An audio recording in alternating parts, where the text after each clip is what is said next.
Hello, everyone, and welcome back to Gander Gardening with Dawn.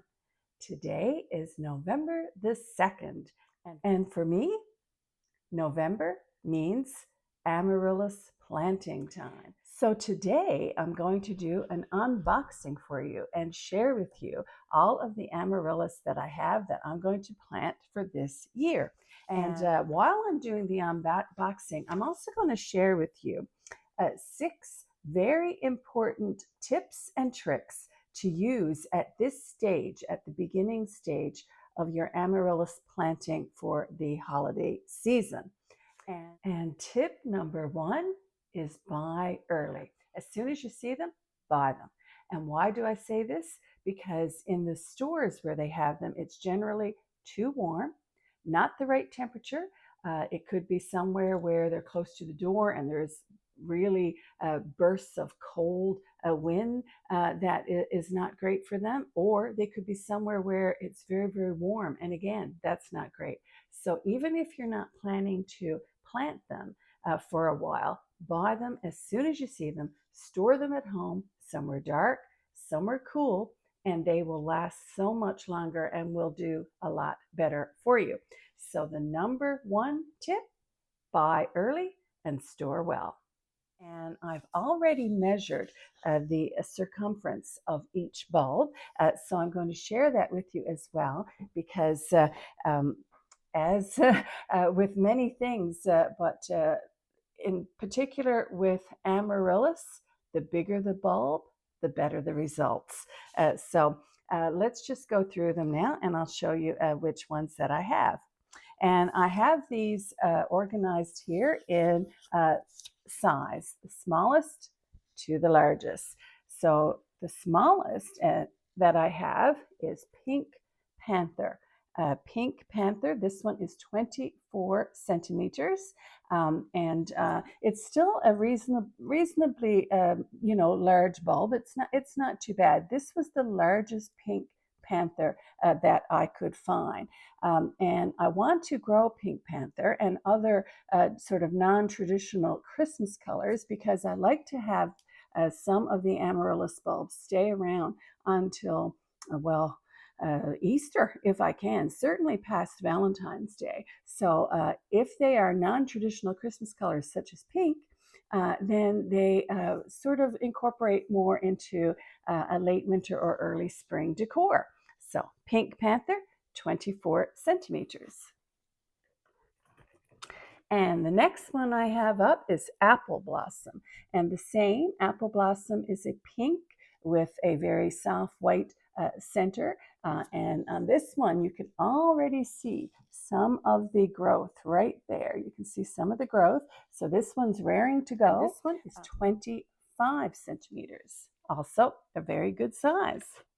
The number 2 tip is look for the largest bulbs. And what I do when I go to a department store, if they're in boxes, as you see, a lot of these are in boxes. That's very, very common. The boxes are very easy to open. They are not sealed. And if I have the time, or I make the time, to be quite honest, I will open at least half a dozen boxes, look at the bulbs, and get the biggest bulb. That's because, quite simply, bigger the bulb, bigger the flowers, and more of them. So when you are in the store, make sure that you look physically at the bulb before you buy it.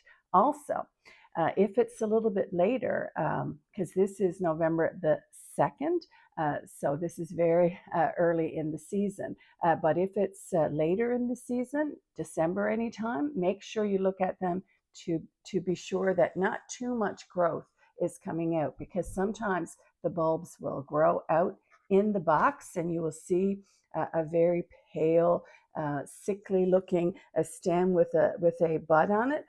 They may survive, but they'll never do very well. So I wouldn't recommend buying them late in the season. And if you do buy them late in the season, make sure that you open the box, look in, and see what they're like. And if they're loose, such as these, with a label, like you see this one, just feel them, check them out, and make sure you get the biggest one that they have.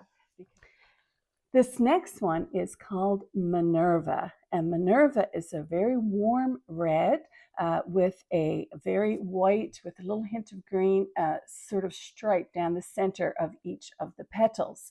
And it's very, very pretty, very eye-catching. I love the white in the center. It really makes it stand out. This one is Minerva, and it's 28 centimeters. So 24, 25, now we have 28. And this next one is probably one of the most common amaryllis that you can find anywhere. And it's just a lovely plant. And that's why it is so popular. It's called red lion. And it's a classic single, which means it has the one layer of petals, really nice Christmas red. And actually, I was amazed at the size of the bulbs that I was able to find in these boxed amaryllis that were available. This one is 30 centimeters. So this pink panther, just to show you the difference, just look at that. Pink panther is 24. This one, red lion, is 30. So this is a magnificent sized amaryllis. Tip or trick number 3 would be to soak the roots for 8 to 12 hours before you plant. And I have some here that the roots have been soaking in just for about 1 hour so far. And I can already see that the roots are plumping up and looking like they're coming back to life. And what you do, you take some kind of glass or container, and you fill it almost to the top with lukewarm, I would say, room temperature water. And then you place the bulb in so that the roots are in the water, but the bulb itself is not touching the water. Just the roots are down in there. And you leave it like that for 8 hours, up to 12 hours before you plant them. And I did this last year, and it was amazing to me how well the plants did. The roots, they plump up. They obviously start coming back to life. And then when you put them in the soil, they just do so well right from the start. These next amaryllis, I purchased somewhere where you couldn't, well, they weren't in boxes. You could just get them as you would pick out vegetables in a grocery store. So you were able to look over them. Each one was labeled.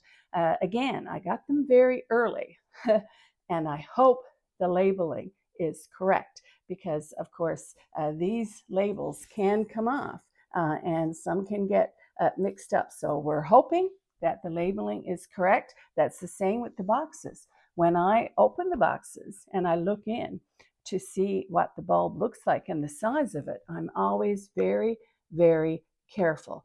I tend to try to go to the store early in the morning before it gets busy so I can do this without disturbing anyone. I make sure I put the bulbs back in the box and I make sure to be very careful not to damage the box or the bulb. Yeah, these all were boxed amaryllis, but these next 5, because I have 9 altogether that I'm going to try this year and see how they go. So these next ones were picked out individually. And this one is one I've never heard of, let alone grown.